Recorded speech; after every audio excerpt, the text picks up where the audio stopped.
Bom, aqui nós estamos na Praia do Forno, em Arraial do Cabo, esse paraíso. Aqui é a capital do mergulho. Fala que é confiscante.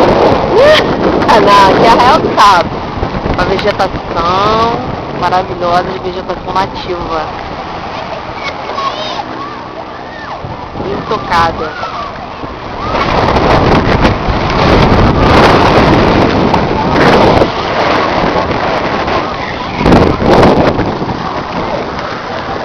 Aqui a água transparente. Calma que eu vou debaixo d'água.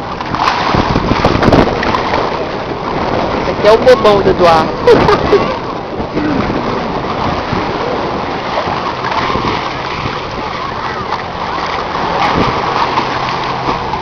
Nossa, mãe.